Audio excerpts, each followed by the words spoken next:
Well, it's a day after. Back in the shed, going through the process of unpacking now, but having seen the state of in here at the moment, I think it's probably a good idea to do a little bit of a sweep out and a clean up before I clutter it with all the stuff out of the car. So let's get into that.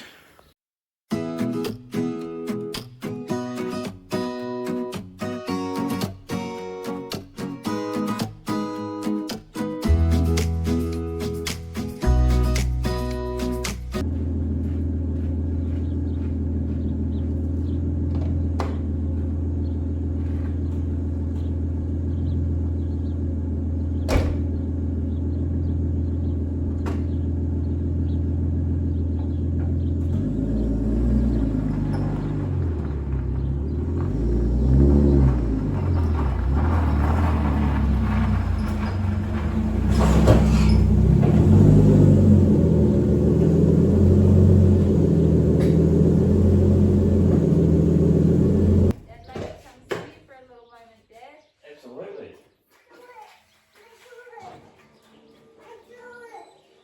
What's that?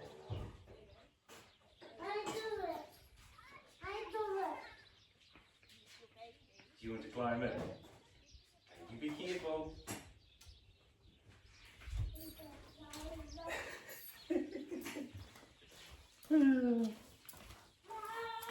Straight in.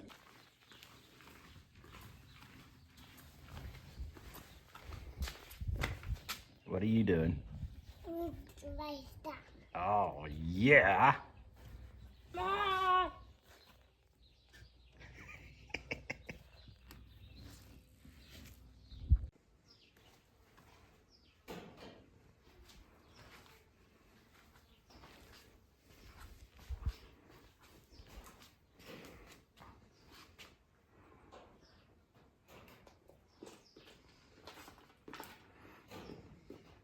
What do you reckon, buddy? Lots more space in here, eh? Just a lot more unpacking.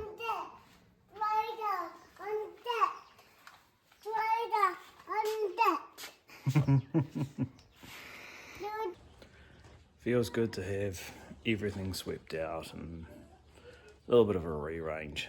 So, yeah, just a little bit more unpacking to do, and I think things will be tidied off nicely.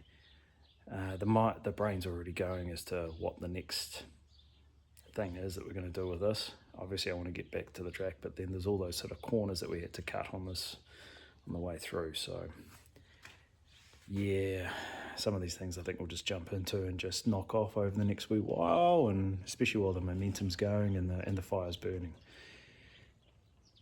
Yeah, another thing I'm going to look at doing is actually probably going into more in depth with the A-frame, because I had a lot of people asking. I've actually been firing some messages back and forth with Brody Mayer from Aussie, who was over. We realised we were actually in contact back in the old days as well, so he was quite keen to do that, and I was like, well, hey, if I'm going to go through and give all the details and everything in depth for him, might as well just do it as a YouTube video. So yeah, I don't know, let me know if that's something that you guys would be interested in. It is obviously a different take as to what normal people do with a 2-axle trailer and everything, so I'd need to explain everything that goes along with it. Obviously, I've got a lot of experience with doing it as well, so you need to know the positives and the negatives with it. So if it's something that anyone would be keen on, let me know, and I'll do it as a video as opposed to just sending Brody all the details. Anyway, catch you later. I've got to check in with dad duties. As you can tell, I've got the youngest's gumboots because he's just had another hoon through the car. Loves that thing. Anyway, see you later. Back in the shed. I am in the process of trying to get those containers down there under here. This area here has never really been touched since I first moved into it, but I'm now doing this where I'm putting some of the toolboxes up there. Trying to get myself a little bit more bench space. I've moved those sort of tool trays and everything up there. All this here needs to be completely gone through and figure out what I'm going to do with it. I've got some kind of semi-empty containers. I do like using these. These are really good. But trying to sort of keep them on whatever they are. So like I think the bottom one there is like corded power tools that I don't really use anymore, but then that's like electrical, and what we've got metal, and then we've got like sanding stuff there, and I think this one up here is like electrical sheathing and stuff like that. And I've also got things like these, like I've got an electrical box there, and then I've got the 1/2-inch stuff, you know, stuff that I use quite a lot. I'd love to put like a little shelf in here for that stuff. Might give that a go. Over here, yeah, this really needs going through. Like we've got a box that's kind of half falling off. Did think maybe I can chuck a, I don't know, join a bit across there as well to sort of maybe make something so that shelving goes all the way around the corner, which would be good. But yeah, if I can move that out of there, then that gives me a little bit more space underneath. And yeah, some of these boxes and containers and stuff just need going through. So it's good to do a little bit of a cleanup. But I think the main thing for today is I want to get this car outside and give it a good clean. It did actually see a little bit of crap thrown up on it, and it's kind of hard to sort of see. That was probably more from the driving. We did get a decent amount. I don't know, it's going to be hard to see, but this is the rear. But yeah, we've got a bit of rubber on there. Got a lot of rubber on the front tyres as well. Oh, excuse me. A little bit of rubber off the front tyres. Guards survived, lovely. Gotta love steel guards, they can take it like a champ. But yeah, just needs a good wash. What I might do, actually thinking about this now, is I'll grab the inside car cover, this thing here, put that through the wash. So Fitment Auto, they actually told me that that car cover can go through the wash, and again, we've got beautiful drying weather today too, so let me get that underway.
Right, one whole car, 2 full kits, all clean. Now I guess it's a good time to go over some of the damage.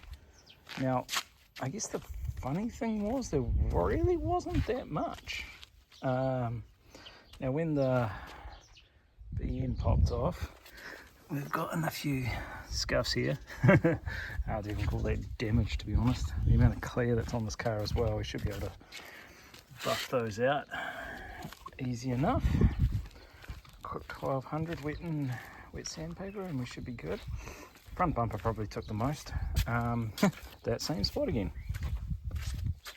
So we've got a crack there,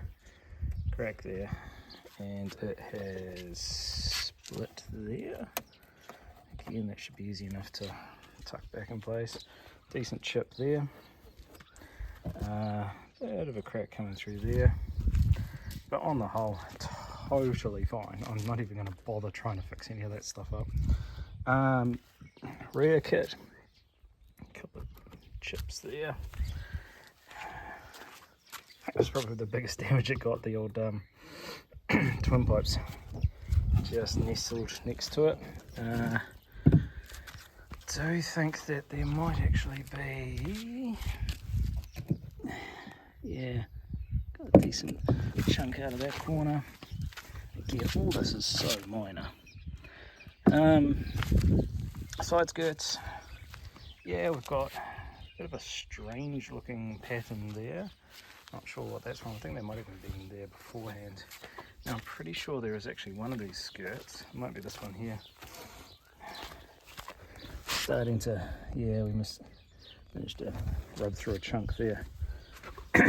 But all in all, I think we got off really lightly. Obviously we didn't turn that many laps, so wheels held together fine.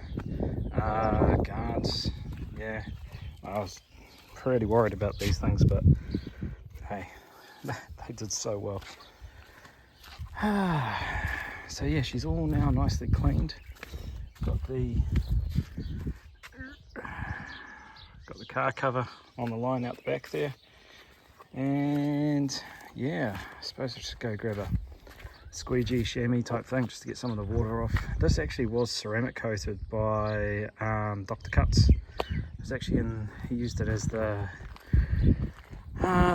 guinea pig for a performance car article, and you can still see water's still beating on it now, which is freaking amazing. So it does make the car super easy to clean. Wheels have come up pretty well. I haven't gone too hard on this because, yeah, we might have another event coming up. Gave these reasonable clean up. These were the only pair I really used, other than the ones on the car. So yeah, we'll just try and tidy this up as best as possible, get some of the water off it, and then tuck her away.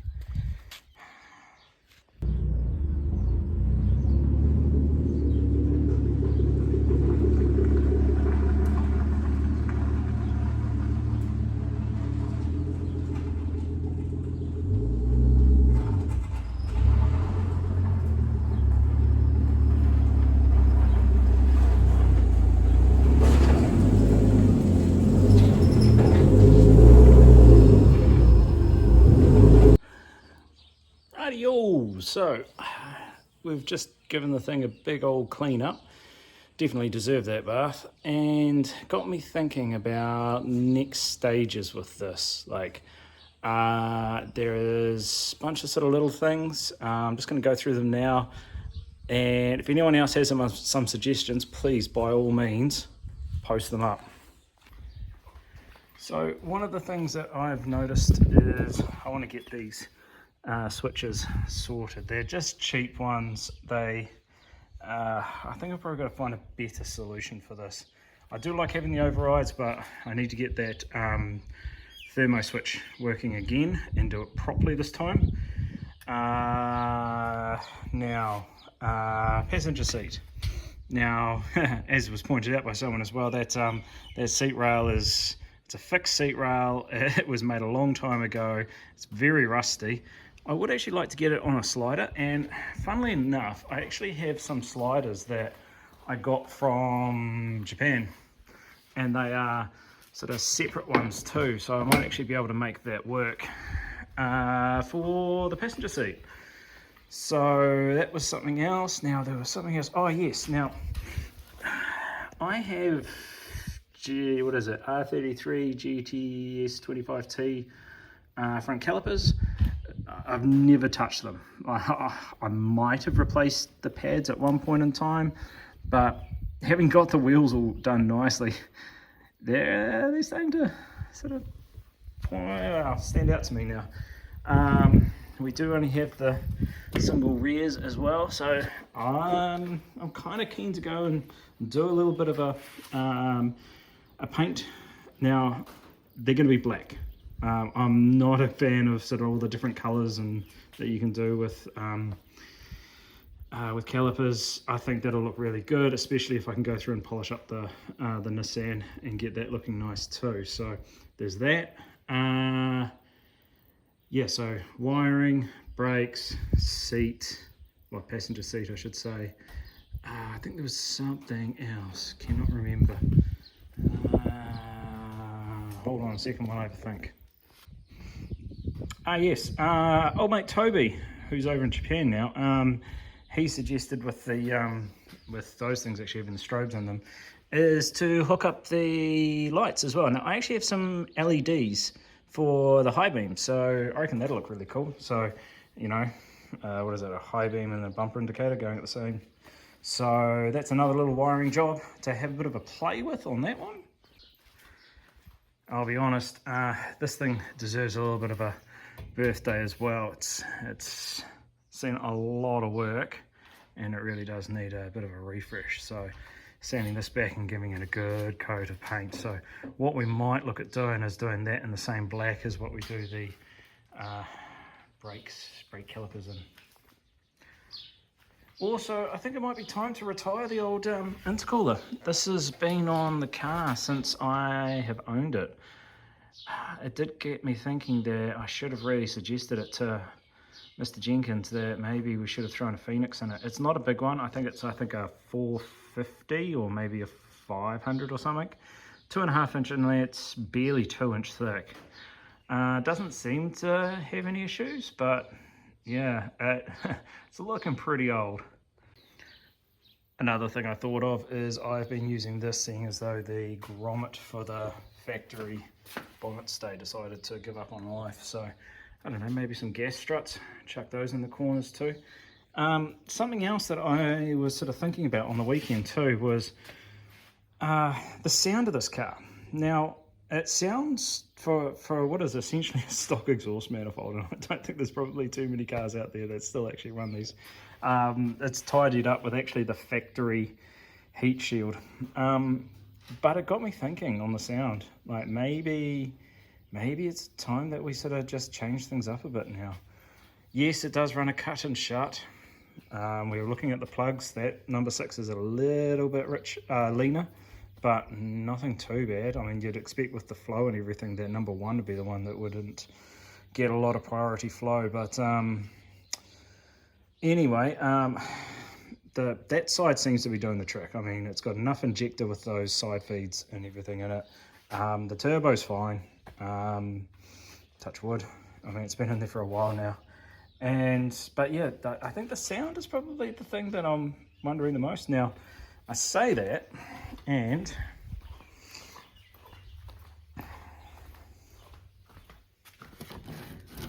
tucked away in here somewhere.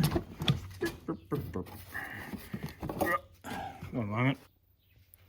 Right, I think you can just see in there, that is actually a stainless bottom mount manifold.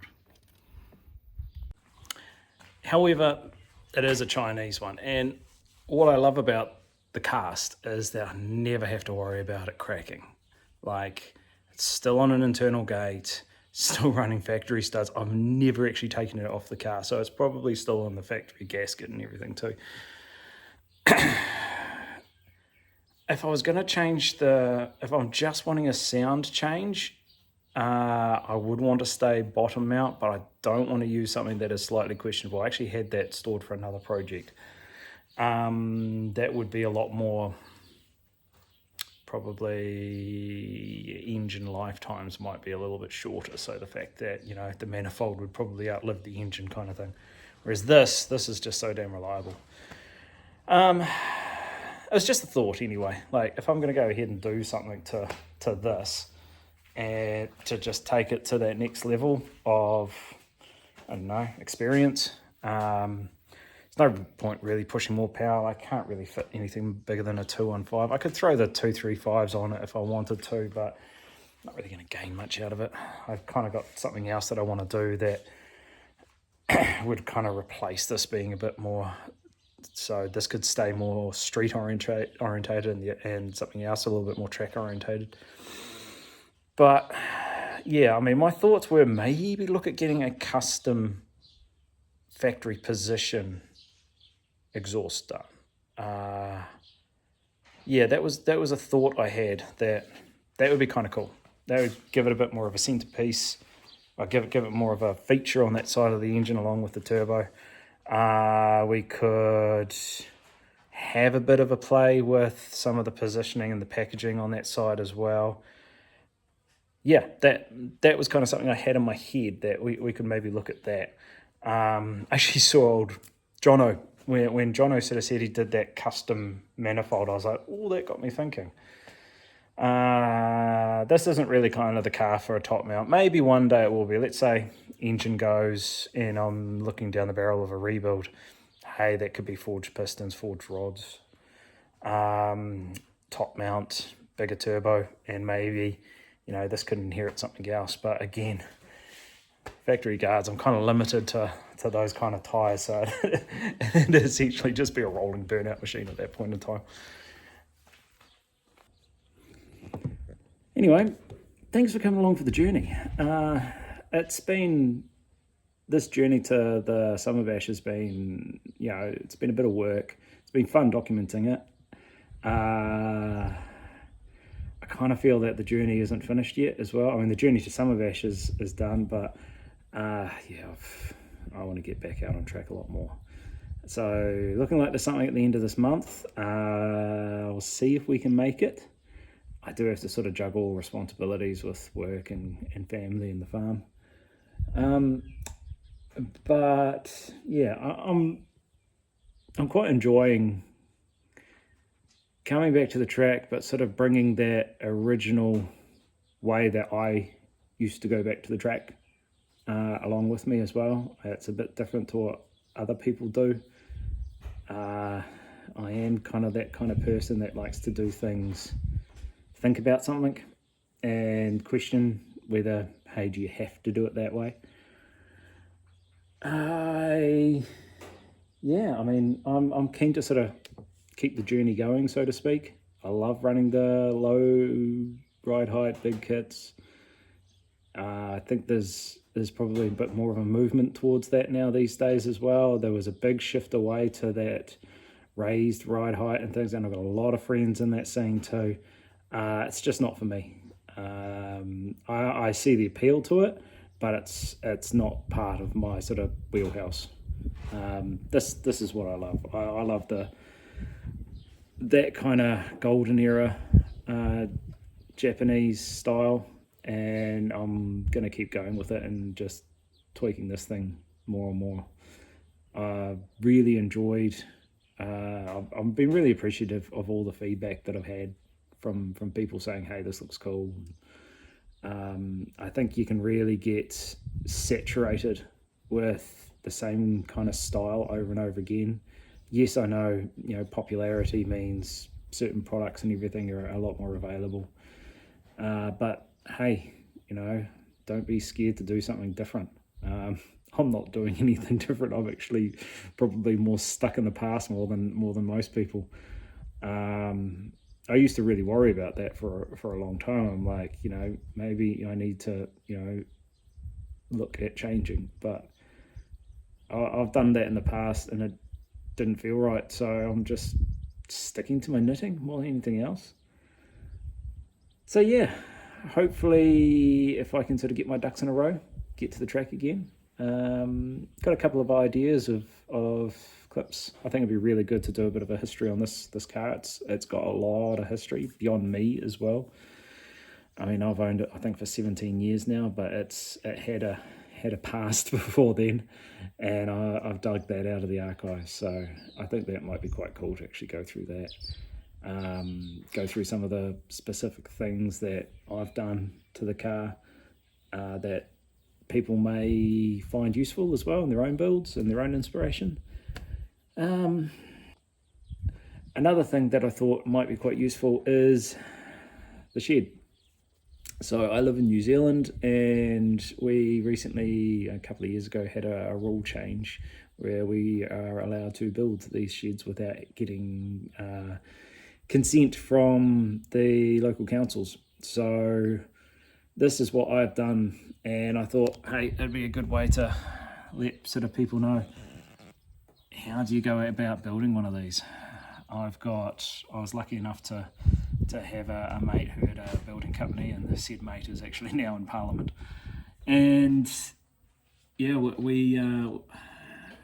I drew all this up, and well, hey, I can sort of get into how this thing came about. But if it's something that, hey, might be useful to other people, I can go through and show the process of how you can get one of these set up at your place, and what's required, the pitfalls, and all the positives. And believe me, there's a lot of positives with a place like this.